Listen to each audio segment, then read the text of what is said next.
యేసుక్రీస్తు వారి శ్రేష్ఠ నామములో ఉదయకాలం చేరిన మందికి ప్రత్యేకమైన వందనాలు. అందరికీ వందనాలు. అందరికీ వందనాలు చెప్పరా. అందరు బాగున్నారా? ఒకసారి మీ పక్కన వాళ్ళు చేయబడుకుని అందరూ బాగున్నారని అడగండి. అందరు కాదులే, మీరు బాగున్నారని అడగండి. నవ్వుతూ అడగండి. కాస్త కొంతమంది అడగండి. అయ్యా అడిగారా? ఏమన్నారు? బాగాలేదన్నారా?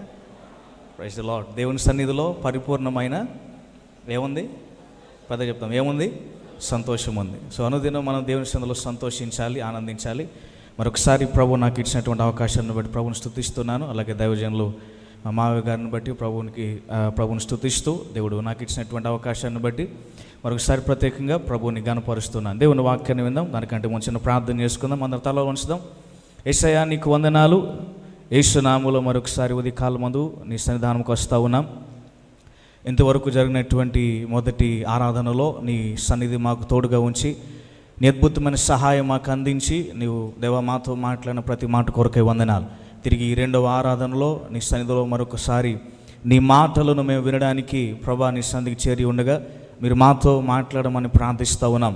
వినగలిగిన చెవిని, గ్రహించే మనసు ప్రతి ఒక్కరు మీరు అనుగ్రహించమని అడుగుతున్నాం. యేసయ్యా వాక్యం వరకు విరోధముగా పనిచేసే ప్రతి వ్యతిరేకమైన ఆత్మ యేసు నామములో గద్దిస్తూ ఉన్నాం. ప్రభా మీకు వందనాలు. ఈ స్థలంలో నీ ఆత్మ సంచారం జరిగించండి.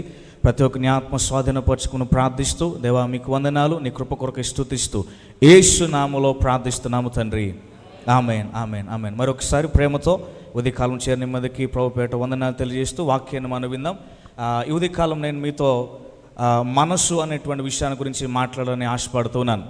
దేవుని వాక్యం సెలవిస్తూ ఉంది. మన అనుదిన జీవితంలో దేవుని బిడలుగా మనము నూతనమైన మనస్సు కలిగి జీవించడం అనేది చాలా అవసరం.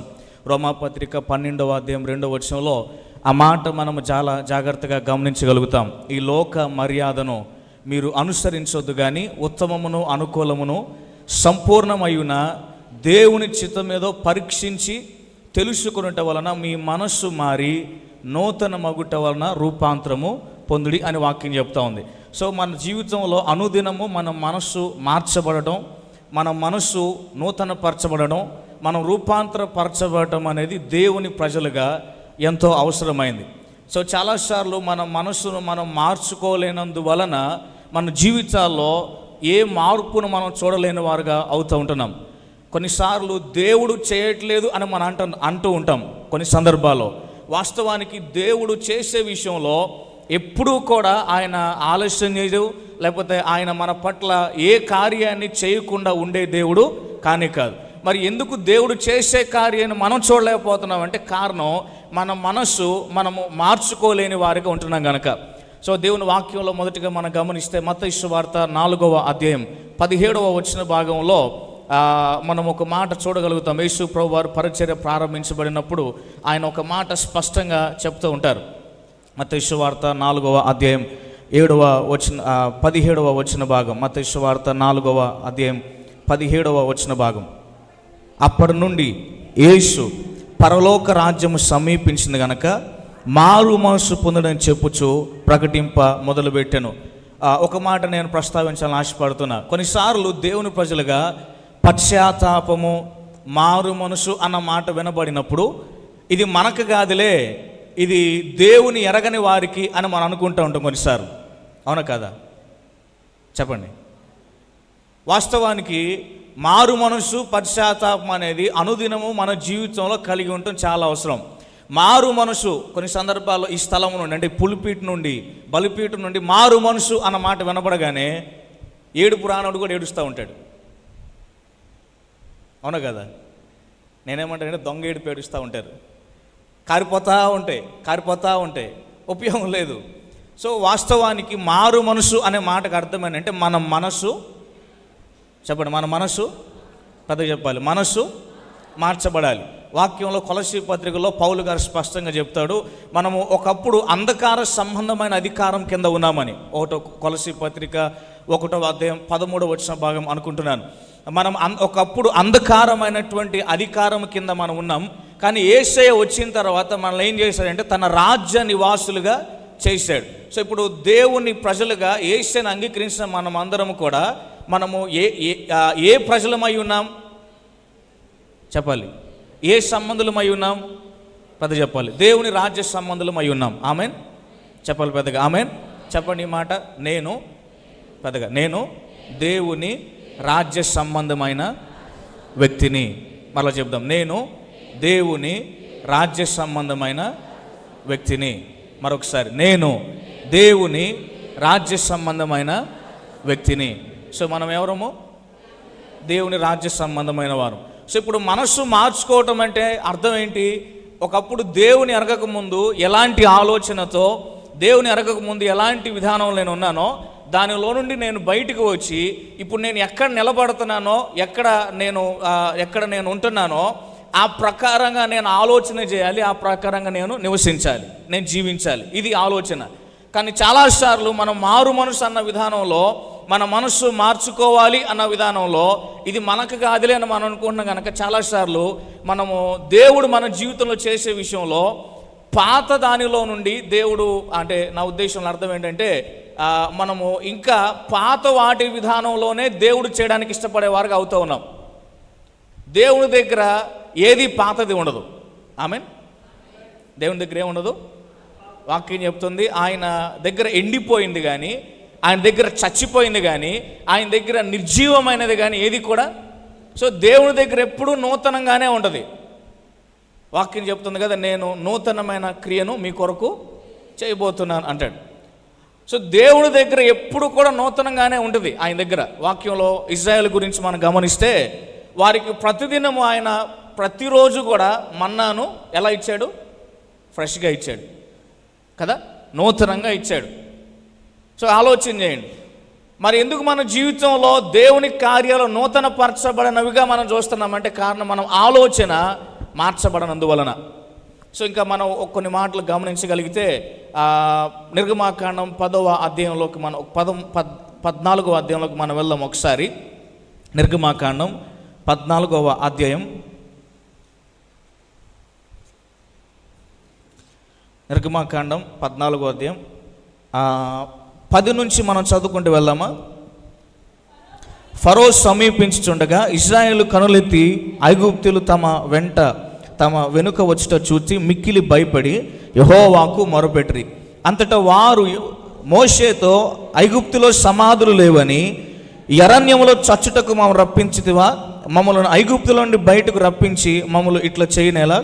మా జోలికి రావద్దు, ఐగుప్తులకు దాసులు మగుదమని ఐగుప్తులో మేము మీతో చెప్పిన మాట ఇదే కదా.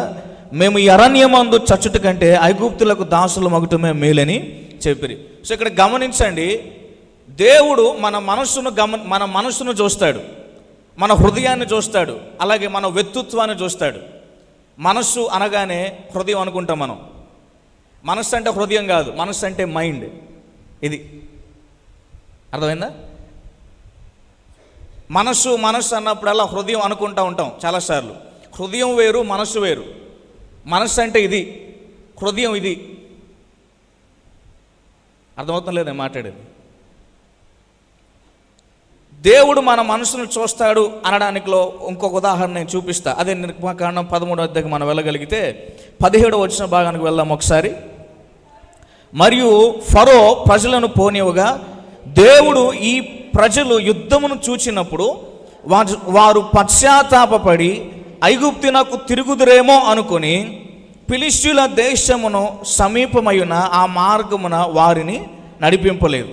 అయితే దేవుడు ప్రజలు చుట్టి దారియగు ఎర్ర సముద్రం అరణ్య మార్గమున నడిపించను. ఇక్కడ ఈ 17వ వచనం చాలా జాగ్రత్తగా గమనించండి. దేవుడు వారిని, ఈ ప్రజలు యుద్ధము చూచినప్పుడు వారు పశ్చాత్తాపపడి ఐగుప్తును తిరుగుదురేమో అనుకుని అనే మాట చూస్తున్నాం. అంటే దేవుడు దేన్ని చూచాడు? హృదయాన్ని కాదు, వారి మనసును చూశాడు. మీకు అర్థమైందని నేను మాట్లాడుతుంది? దేవుడు వారి మనసును చూశాడు. అందుకే మీకు బాగా తెలుసు కాబట్టి నేను చెప్తున్నా. వారు ప్రతిసారి దేని గురించి ప్రస్తావిస్తూ ఉండేవారు ఇశ్రాయేలీలు? మన్నా కావాలి అన్నప్పుడు, లేదా మాకు మన్నా తిని ఎవిటేసింది, మాకు ఇంకేమైనా కావాలన్నప్పుడు మోషే దగ్గరకు వచ్చేయమనేవారు. చెప్పండి పెద్దగా. మాకు ఐగుప్తి బాగుంది. సో వారు బయటకు వచ్చారు కానీ వారు హృదయంలో ఉన్న ఐగుప్తి చెప్పాలి పెద్దగా, ఐగుప్తి పోలేదు. సో వారి మనస్సు మారలేదు, హృదయం మారలేదు, వారి వ్యక్తిత్వము మారలేదు. సో వ్యక్తిత్వం అన్న విధానంలో, హృదయం అన్న విషయంలో మీ అందరికీ తెలుసు అని అనుకుంటున్నాను. ఆ వాక్యంలో హృదయం అన్నిటికంటే మోసకరమైనది, అది ఘోరమైన వ్యాధి గలదని వాక్యం చెప్తూ దాన్ని గ్రహించేవాడు యెహోవా అని వాక్యం చెప్తా ఉంది. సో ఇప్పుడు వ్యక్తిత్వం అనే మాటల అర్థం ఏంటంటే యాటిట్యూడ్ అంటారు ఇంగ్లీష్లో, యాటిట్యూడ్. సో ఆ మాటకు ఇంకొక విధానంలో మనం గమనించగలిగితే, ఒక ఉదాహరణ చెప్పి నేను ముందుకు వెళ్తాను. దావీదు దేవుని మందిరాన్ని కట్టాలని ఇష్టపడ్డాడు. ఆ మాట నాతాన్తో దావీదు చెప్పినప్పుడు, నాతాను చేయాలనుకున్న పని మంచిదే కదా, దాన్ని చేసే కొనసాగించు అని చెప్తాడు. అన్న తర్వాత దేవుడు నాతానుతో దావీదు కట్టడానికి వీలు కాదు, తన కుమారుడు కడతాడు, ఎందుకంటే దావీదు తన చేతులు రక్తంతో తడిచిపోయినాయి కనుక దావీదు కట్టడు అని చెప్పినప్పుడు, నాతాను ఉదయాన్నే లేచి దేవుడు నాతానుతో ఏది చెప్పాడో వాటన్నిటినీ దావీదుతో చెప్పినప్పుడు, దావీదు ఒక స్పందన ఎలా ఉందో తెలుసా? దేవుని దగ్గరికి వెళ్ళి, ప్రభా నేను ఎంతటి వాడిని, నేను గొర్రెలు కాస్తా ఉన్నప్పుడు నన్ను తీసి రాజుగా చేసావని, నేను ఎంతటి వాడిని అంటాడు. మీరు గమనించండి. సో తన యొక్క వ్యక్తిత్వాన్ని మీరు ఆలోచన చేయండి. అంటే దేవుడు మనసును చూచేవాడు, దేవుడు హృదయాన్ని చూచేవాడు, దేవుడు వ్యక్తిత్వాన్ని చూచేవాడు. అందుకే వాక్యంలో మరొక మాట ప్రసంగి 5లో అంటాడు, నీవు దేవుని మందిరంకి వచ్చినప్పుడు నీ ప్రవక్తన జాగ్రత్తగా చూసుకోవాలి. ఎందుకు చూసుకోవాలి? ఆయన నీ మనసును చూస్తున్నాడు, ఆయన నీ హృదయాన్ని చూస్తున్నాడు, ఆయన నీ వ్యక్తిత్వాన్ని చూస్తున్నాడు కాబట్టి. సో మన ప్రవక్తన, మన ఆలోచన, మన హృదయం, అన్ని విషయాల్లో దేవుడు గమనిస్తున్నాడు. ఇప్పుడు మన మనస్సు మార్చబడే విషయంలో దేవుడు రెస్పాన్సిబిలిటీ కాదు, అది మన రెస్పాన్సిబిలిటీ. నీకు కావాల్సిన సమస్యని నువ్వు ఎలా జరిగించాలో అన్ని విషయాల్లో నీకు దేవుడు ఆల్రెడీ ఒక గైడెన్స్ ఇచ్చాడు, ఒక గైడ్ ఇచ్చాడు. అంటే నా ఉద్దేశంలో దేవుని వాక్యాన్ని దేవుడు మనకిచ్చాడు. ఇప్పుడు అనుదినం ఆ వాక్యాన్ని మనం ధ్యానించడం ద్వారా, అనుదినము దేవుని మాటలు మనం వినడం ద్వారా మనం ఎలా నడవాలో, మన మనసు ఎలా మార్చబడాలో, దేవుని వాక్యాన్ని బట్టి మనం ఎలా మన నడవడికను మార్చుకోవాలో మనకు సహాయపడింది. మనం రావటమే వారానికి ఒకసారి వచ్చి విన్న మాటలే సగం నిద్రపోతా సగం వింటూ ఉంటే ఇంకేం మార్పు వచ్చింది మనలో? అవునా కదా? సంఘంలో ఎన్ని ప్రార్థనైనా పెట్టినాయి, సంఘంలో ఎంతమంది అయినా ప్రార్థన చేయని, సో నీలో నుండి జరిగేటువంటి కార్యము నీలో జరగకుండా ఏది కూడా జరగదు. సో ఒక విషయాన్ని గమనించండి, నువ్వు దేవుని వద్దకు వచ్చినప్పుడు దేవుడు ఆయన చేసే విషయం ఏంటంటే, నీకు అవసరమైన దాన్ని ఇవ్వడానికి ముందుగా నీలో ఆయన చేయడానికి ఆశించే కార్యాన్ని చేయడానికి ఇష్టపడతాడు. ఆ మాటకు ఒక అబ్రహాం గురించి మీరు చూడండి.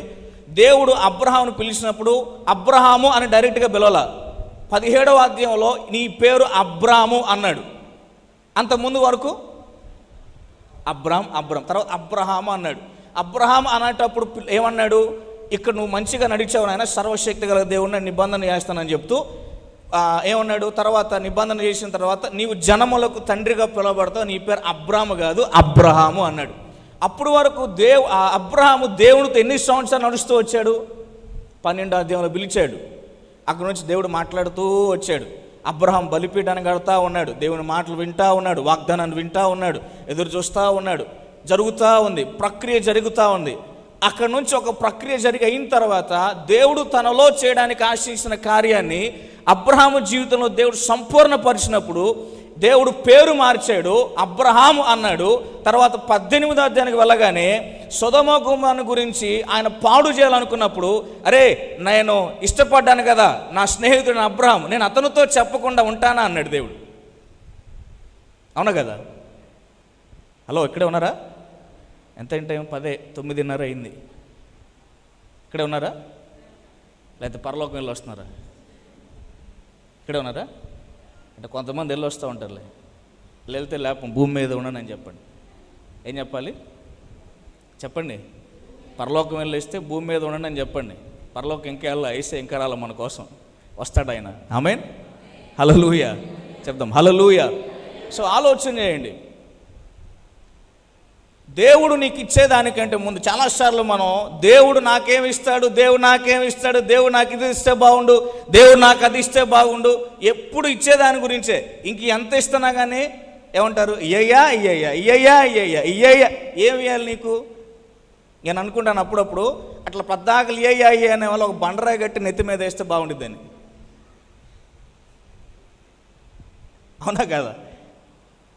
సో దేవుడు నీకు ఏది కావాలో సమస్తం ఆయన ఇస్తున్నాడు. సో ఆలోచన చేయండి, నా మనస్సు మార్పు చెందనంత వరకు, నా మనస్సు విషయంలో ఎలాంటి మార్పు రానంత వరకు నా జీవితంలో దేవుడు చేయడానికి ఆశించే ఏ కార్యాన్ని కూడా నేను చూడలేను. సో ఇప్పుడు నా మనస్సు మార్చబడే విషయంలో నాకు సహాయం చేయగల వ్యక్తిగా ఎవరు ఉంటారంటే పరిశుద్ధాత్మదేవుడు. ఇప్పుడు దేవుని ఆలోచన నా పట్ల ఏంటో సరైన విధానంలో నేను గ్రహించి నా మనస్సును మలుపుకొని దేవుని వైపుగా తిప్పడానికి నాకు సహాయకుడిగా నిలబడేది ఎవరంటే పరిశుద్ధాత్మదేవుడు. సో పరిశుద్ధాత్మ దేవుని గురించి యేసు ప్రభువు వారు పరిచయం చేసి చెప్పిన మాట ఏంటంటే ఆయన సహాయకుడు అన్నాడు. యోహాను సువార్త 14:6 అనుకుంటాను, అక్కడ ఒకసారి చూద్దాం. యోహాను సువార్త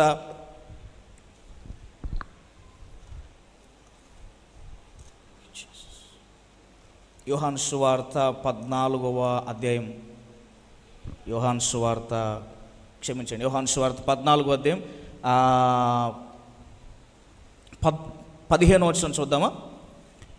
మీరు నన్ను ప్రేమించిన ఎడల నా ఆజ్ఞలను గైకొందురు, నేను తండ్రిని వేడుకొందును, మీ యొద్ద ఎల్లప్పుడు నుంటకై వేరొక ఆదరణకర్త అనగా సత్య స్వరూప యొక్క ఆత్మను మీకు అనుగ్రహించను. సో లోకము ఆయనను చూడదు, ఆయన ఎరుగుదు గనక ఆయన పొందనేరదు, మీరు ఆయనను ఎరుగుదురు. ఆయన మీలో కూడా మీలో కూడా నివసించును, మీలో ఉండును. తర్వాత చూడండి 16వ అధ్యాయం మరలా వెళ్ళగలిగితే 7వ వచనంలో, అయితే నేను మీతో సత్యము చెప్పుచున్నాను, నేను వెళ్ళిపోవటం వలన మీకు ప్రయోజనకరం, నేను వెళ్ళని ఎడల ఆదరణకర్త మీ యొద్దకు రాడు, నేను వెళ్ళిన ఎడల ఆయన మీ యొద్దకు పంపేదను. ఆయన వచ్చి పాపముల గురించి, నీతిని గురించి, తీర్పును గురించి లోకమును ఒప్పింపజేయను. తర్వాత 13వ వచనం, అయితే ఆయన అనగా సత్య స్వరూపైన ఆత్మ వచ్చినప్పుడు మిమ్మల్ని సర్వసత్యం నడిపించును. ఆయన తనంతట తాను ఏది బోధింపక వేటిని విన్నో వాటిని బోధించి సంభవింపవో సంగతులను మీకు తెలియజేయను. సో ఇప్పుడు పరిశుద్ధాత్మ దేవుని గురించి పరిచయం చేసి చెప్పేటువంటి మాట ఏంటంటే, మొదట ఆయన ఒప్పింపజేసేవాడు, తర్వాత రెండవది నడిపించేవాడు, మూడవది ఆయన బోధించేవాడు. సర్వశక్తి ఒప్పింపజేస్తాడు దేని గురించి? పాపాన్ని గురించి, నీతిని గురించి, తీర్పుని గురించి. తర్వాత ఏమన్నాడు? ఆయన నడిపిస్తాడు సర్వసత్యములోనికి. తర్వాత ఆయన ఏం చేస్తున్నాడు? బోధిస్తాడు అని చెప్తున్నాడు. సో ఇప్పుడు ఆలోచన చేయండి, మన జీవితంలో యేసయ్య మన పట్ల కలిగిన ఆలోచన ఏంటో, తలంపు ఏంటో, ఆయన మన కొరకై చేయడానికి ఆశించే ప్రతి కార్యం ఏంటో మనం ఎరిగిన వారమై ఉండాలి. అంటే యేసయ్య మనస్సు సంపూర్ణంగా ఎరిగిన వాడు మానవుడు కాదు, పరిశుద్ధాత్మ దేవుడు మాత్రమే.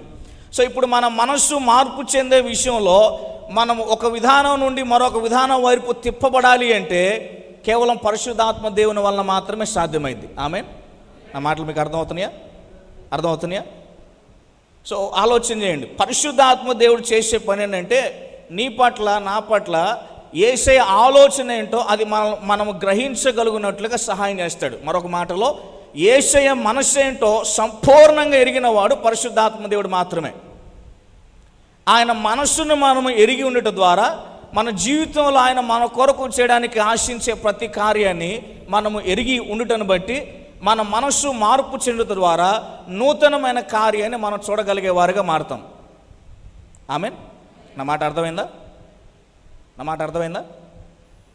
సో నూతనమైన కార్యం నా జీవితంలో జరగాలి అంటే, చూడాలి అంటే ఖచ్చితంగా నా మనస్సు మార్పు చెందకుండా నా జీవితంలో నూతనమైన కార్యం జరగదు. మన అనుదిన జీవితంలో పరిశుద్ధాత్మ దేవుని సహాయం మనకు ఎంతో అవసరం.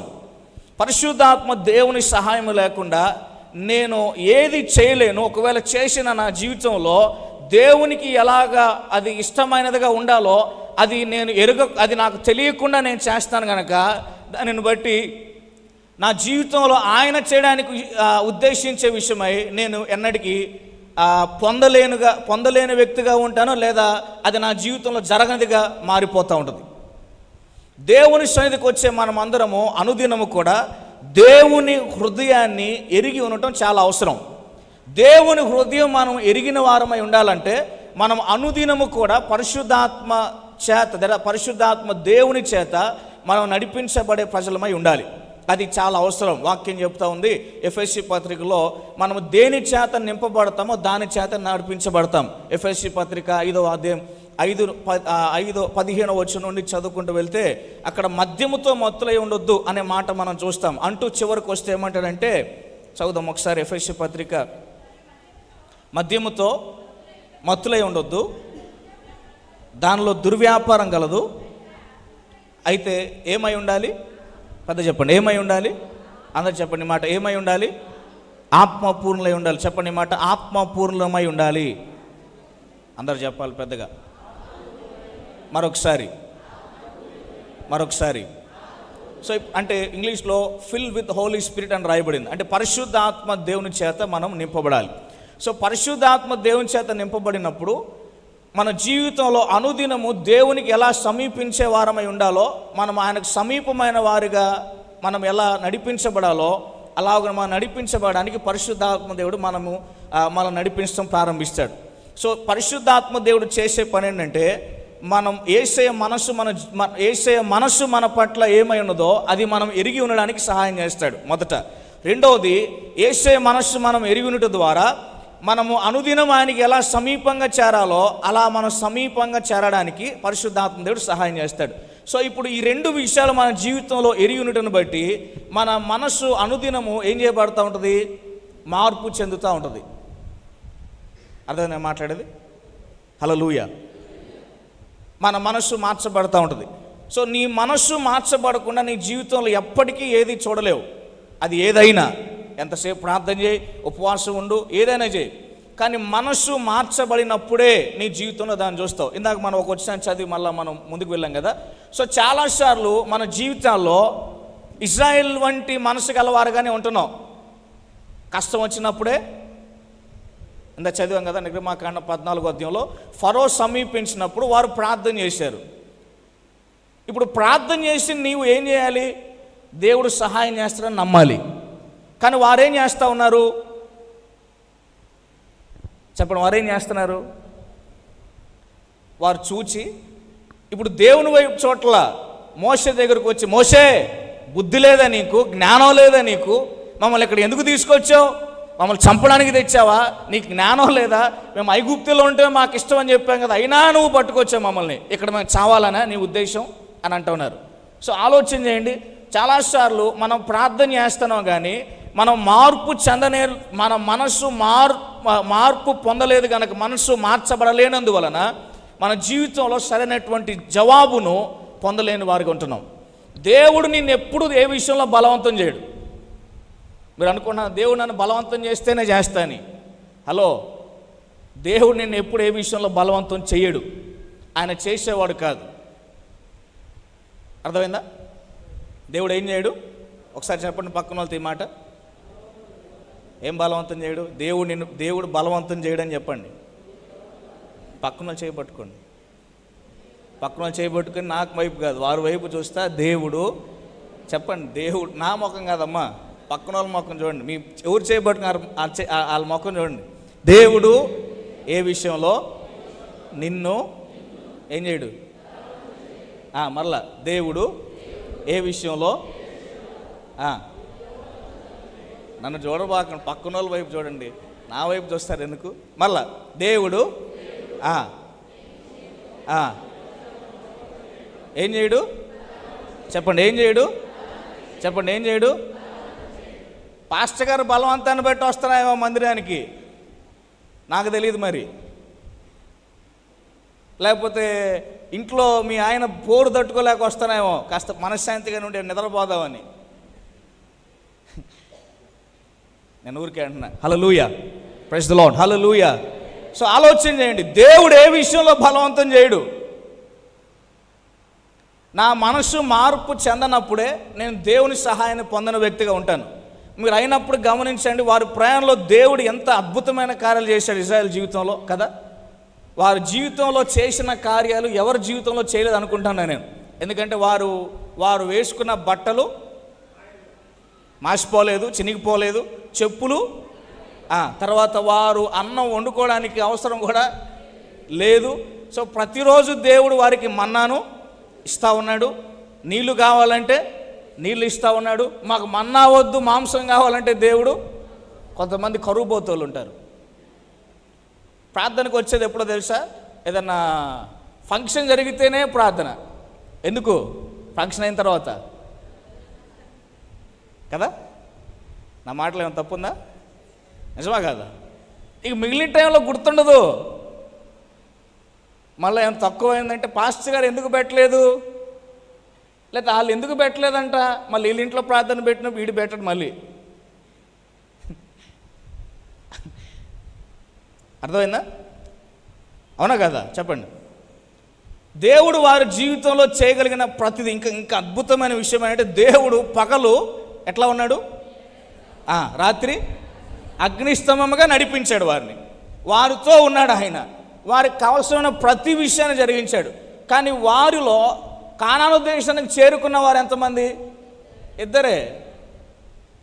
మరి మిగిలిన వారు ఏమైపోయారు? ఆలోచన చేయండి. సో వారున్న ఇద్దరు మాటి వారు దేవుడు ఏది చెప్పినా, దేవుడు చెప్పిన దాని విషయమే వారు చూడగలిగే వారుగా ఉంటున్నారు. వారు చూడగలుగుతున్నారు కనుక దేవుని ఆత్మశక్తిని బట్టి, దేవుని బలమును బట్టి వారు అనుదినము జయించుకుంటూ ముందుకు సాగగలిగిన వారుగా ఉన్నారు. ఆమేన్. మిగిలిన వారు ఏం చేస్తున్నారు? వారి మనసు మార్చబడలా. వారు వచ్చారు కానీ వారు హృదయంలో ఉన్నది పోలా, వారి మనస్సులో ఉన్నది పోలా. అందుకే వారు వారి వారి వారి యొక్క విధానం పోలేదు. వారు ఎన్ని సంవత్సరాలు ఉన్నారు బానిసత్వంలో? 430 సంవత్సరాలు. వారు 430 సంవత్సరాలు ఉన్నారు కనుక వారు బయటకు వచ్చినా కానీ ఇంకా బానిసలుగానే ఆలోచన చేస్తున్నారు. సో నువ్వు ఒక పని మాటికి చేస్తే నీ ఆలోచన కూడా అదే ఉంటుంది. అవునా కదా? చెప్పండి, అవునా కదా? సో ఇప్పుడు ఆలోచన చేయండి. అనుదినము దేవుని ఎరిగిన వ్యక్తిగా నా మనస్సును మార్చుకోవడం అనేది అవసరమా కాదా? చెప్పండి, అవసరమా కాదా? ఇప్పుడు నేను మనసు మార్చుకోకపోతే ఏం జరుగుతుంది? దేవుని కార్యాలు చూడవు, అంతే. నువ్వు ఎంత మొత్తుకున్నా నీ జీవితంలో దేవుని కార్యాలు. సో అందుకే నేనేమన్నానంటే, మన అనుదిన జీవితంలో దేవుని కార్యాలు మనం చూడటం చాలా అవసరం. అది జరగాలంటే మన మనస్సు మార్చబడినదై ఉండాలి. మన మనస్సు మార్చబడాలి అంటే మన జీవితంలో మనము పరిశుద్ధాత్మ దేవుని సహాయం ద్వారా ఆయన మన కొరకు చేయడానికి ఆశించే ప్రతి కార్యాన్ని మనము ఎరిగి ఉన్నవారమై ఉండాలి. అలాగే ఆయన మన పట్ల కలిగిన ఆలోచన ఏంటో మనం ఎరిగిన వారమై ఉండాలి. ఆ విషయంలో పరిశుద్ధాత్మ దేవుని సహాయం అనుదినము మనం కలిగిన వారమై ఉండాలి. అప్పుడే మన జీవితంలో మనం మనస్సు మార్చబడిన వారమై ముందుకు సాగగలిగే వారిగా ఉంటాం. ఆమేన్. సో నీ మనస్సు మార్చుకునే బాధ్యత ఎవరిది? చెప్పండి. పాస్టర్ గారు మార్చడు, నేను మార్చను, ఎవరు మార్చరు. నీ మనస్సును మార్చుకునేటువంటి బాధ్యత. ఇక్కడ నుంచి ఎన్నో ప్రసంగాలు వస్తాయి, ఎన్నో కూడికలు జరుగుతాయి. నీవు ఎంతకాలం వినినా నీలో మార్పు జరగకపోతే ఏమీ ఉండదు. అర్థమవుతుందా? సో దేవుడు మన మనస్సును చూసేవాడు, దేవుడు మన యొక్క హృదయాన్ని చూచేవాడు, దేవుడు మన వైఖరిని చూచేవాడు. మన వైఖరిని మార్చుకోవడం అవసరం, మన హృదయాన్ని మార్చుకోవడం అవసరం, మన మనస్సును కూడా మార్చుకోవడం అవసరం. మన మనస్సును మార్చుకున్నప్పుడు, మన హృదయాన్ని మార్చుకున్నప్పుడు, మన వైఖరిని మార్చుకున్నప్పుడు, మనలో ఏ విధమైన మార్పు కనబడినప్పుడు ఆయన మనలో చేయడానికి ఆశించే కార్యాన్ని మనం ఎప్పుడు చూడలేము. అది మనలో ఎన్నటికీ జరగదు. కొంతమంది ఎప్పుడు కూడా ఒకే దృష్టితోనే ఉంటారు. దేవుడు నాకు చేస్తేనే నేను వస్తా, దేవుడు నాకు ఇస్తేనే నేను వస్తా. దేవుడు ఇస్తాడు, చేస్తాడు, కానీ ముందు నువ్వేం చేయాలి? దేవుని వద్దకు రావాలి. దేవుని వద్దకు రాకుండా నాకు ఇస్తేనే వస్తా, నాకు చేస్తేనే వస్తా, కుదరదు. నువ్వు అట్లా అదే మనసుతో నువ్వు ఉన్నావు అనుకోండి, ఒకవేళ అది జరగలేదు ఏమవుతుంది? ఈ రోజుకి ఆలోచన చేయండి ఒకసారి. ఈ రోజుకి మారు మనసు పొంది రక్షణ పొంది ఎన్ని సంవత్సరాలైనా ఏదో ఒకటి, అంటే దేవుడు చేయలేదు అని నేను చెప్పట్లేదు, దేవుడు చేస్తానే ఉన్నాడు. ఎక్కడో ఒకటి జరగలేదు అన్నట్టుగా కనబడింది అనుకోండి, ఇక ఏమంటాం? ఇప్పుడు ఏమంటున్నారు చాలామంది? దేవుడు నాకు ఏం చేయలేదు, ఏం చేయలేదు నీకు. ఇందాక నేను చెప్పా కదా, ఇయ్యా ఇదే భజన ఉంటే ఇంక నీకు ఏం చేయలేదు దేవుడు నీకు. సో దేవుడు నీకు అన్నీ చేసేవాడే. ఆలోచన చేయండి. నేను రక్షణ పొంది ఇన్ని సంవత్సరాలు ఏదో ఒకటి జరగనట్లుగా కనబడనందువలన దేవుడు నాకు ఏమీ చేయలేదు అని నేను అన్నాను అనుకో, నా మనసు ఏం చేయబడలేదు అంతే. దేవుడు ఇచ్చే విషయంలో, చేసే విషయంలో, ప్రేమించే విషయంలో ఆయన పక్షపాతి కాదు. నిన్నెలా ప్రేమిస్తున్నాడో నన్నంతే ప్రేమిస్తున్నాడు. నీకు ఏది ఇవ్వడానికి ఇష్టపడుతున్నాడో మాకు కూడా అదే ఇవ్వడానికి ఇష్టపడుతున్నాడు. మీకు అర్థమైందని భావిస్తున్నాను. సో ఆలోచన చేయండి. నీవు మనస్సు మార్చబడిన వ్యక్తిగా ఉంటేనే మన జీవితంలో నూతన కార్యాలు జరుగుతాయి, లేకపోతే జరగదు. ఒక చిన్న మాట చదువుకొని ముగించుకుందాం. ఒకసారి మత్తయి సువార్త 9వ అధ్యాయంలోకి మనం వెళ్దాం. ఒకసారి ఒక చిన్న మాట. మత్తయి సువార్త 9వ అధ్యాయం, మత్తయి సువార్త 9వ అధ్యాయం 16వ వచనం. ఎవడను పాత బట్టకు కొత్త మాసిక వేయుడు, వేసిన ఎడల ఆ మాసిక బట్టను వెల్తిపరచును, చినుగును మరి ఎక్కువ అగును.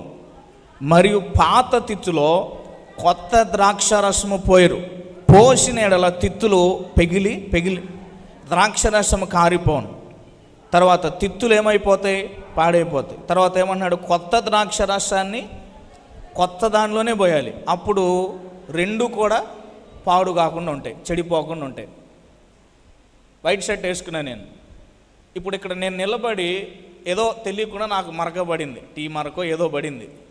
ఇప్పుడు నేను వాక్యం చెప్తున్నా కానీ ఇప్పుడు నేను చెప్పే వాక్యం మీద ఉండదు మీ దృష్టి. అవునా కదా? చెప్పే వాక్యం మీద ఉండదు దృష్టి. నా షర్టు మీద ఏ మరకబడిందో అది తెలుసుకునేదాకా మనశ్శాంతి ఉండదు. అంతేనా కాదా? నా మాటలు వాస్తవా కాదా?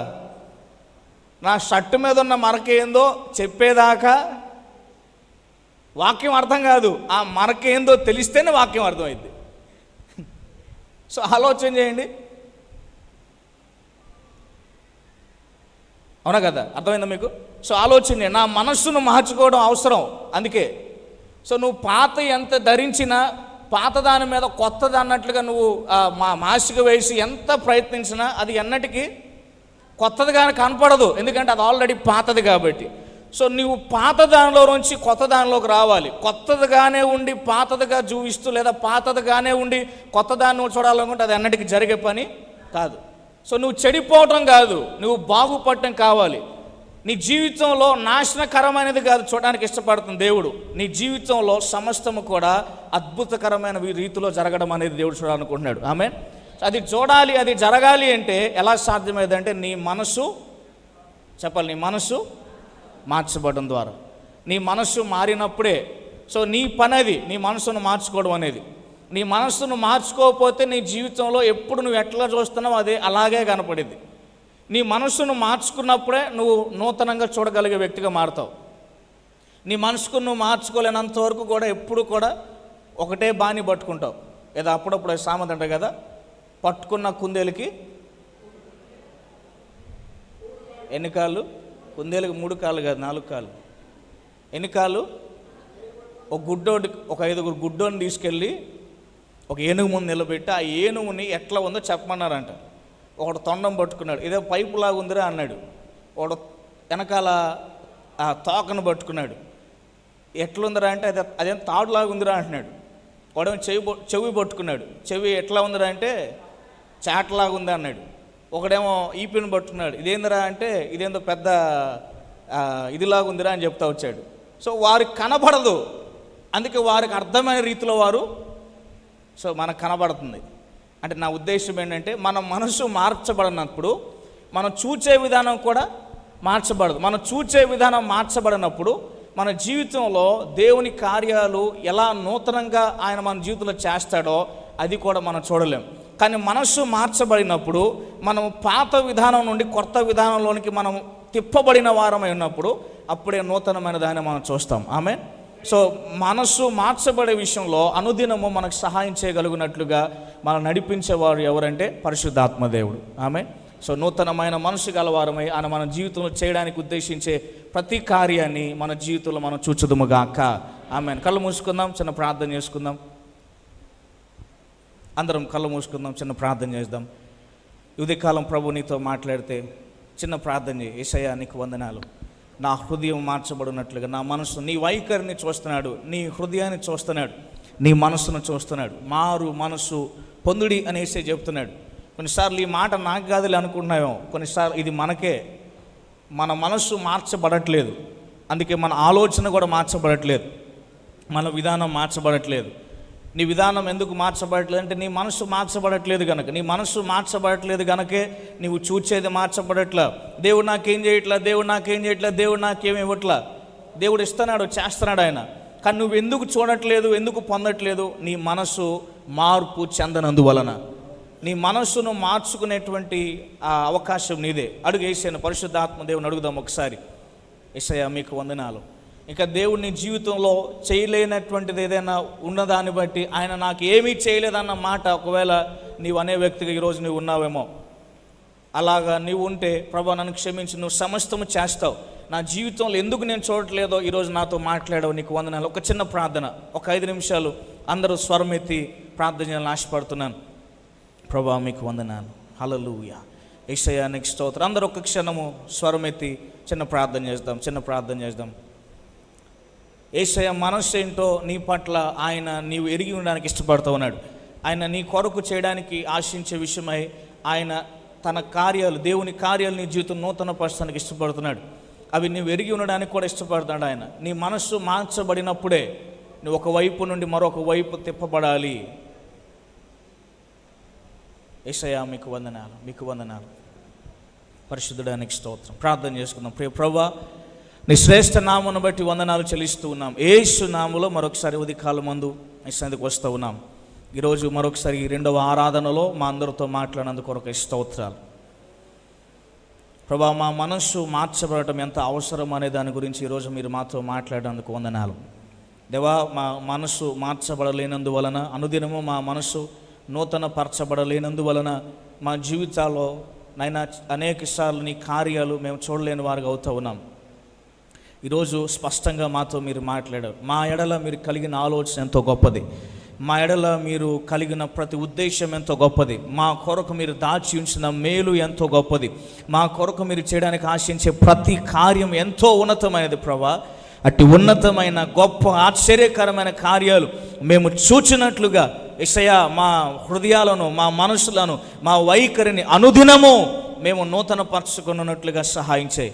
ప్రియ పరిశుద్ధాత్మదేవ, నీ సహాయాన్ని అడుగుతున్నాం. అనుదినము యేసయ్యా నీ మనసు ఏమిటో మేము ఎరియడానికి సహాయం చేయి. అనుదినము పరిశుద్ధాత్మదేవ మమ్మల్ని యేసయ్యకు సమీపమైన వారుగా చేర్చమని అడుగుతున్నాం.